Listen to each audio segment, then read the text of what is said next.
स्वामी माऊली म्हणतात, बिघडलेली कार्य मार्गी कधी लागतील म्हणून अशांत मन आहे तुझे. आता हा संदेश लक्षपूर्वक ऐक. नामाची सवय ज्याला लहानपणापासून लागली तो खरा भाग्यवानच आहे, असं मी नेहमीच म्हणेन. परंतु जेव्हा कधी तू नाम घ्यायला सुरुवात करतोस, त्या क्षणालाच तुझ्यावरती कृपा होण्यासाठी तू काय करशील? तर सगळ्यात महत्त्वाचं म्हणजे नाव हे कधी भरभर घेऊन मोकळा होऊ नकोस.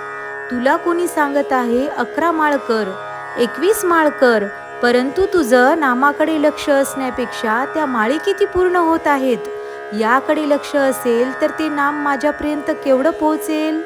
लहान मुलगा जेव्हा आईवडिलांना पुस्तक हातात घेऊन त्याचा अभ्यास झाला, आता मी खेळायला मोकळा, असं बोलल्यावर खरंच त्याचा अभ्यास झालेला असतो का, असं आपण म्हणू का? तो अभ्यास त्याच्यापर्यंत खोलवर किती पोहोचलेला असतो तर त्याला काही अर्थ नसतो.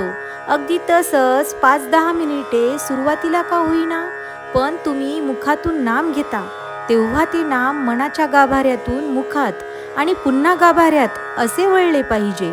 जेव्हा मनातून नाम येईल तेव्हाच तुम्ही हलके व्हाल, शांत व्हाल, तुम्ही संयमी बनाल, तुमची बिघडलेली कार्ये मार्गी लागतील.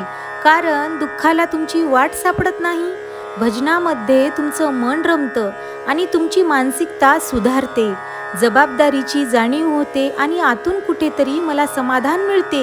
ही जी जाणीव तुम्हाला स्पर्श करते ना, तेव्हा समजून जा की ते नाम माझ्यापर्यंत पोहोचत आहे. म्हणून निस्वार्थी नामस्मरण करायला बसा.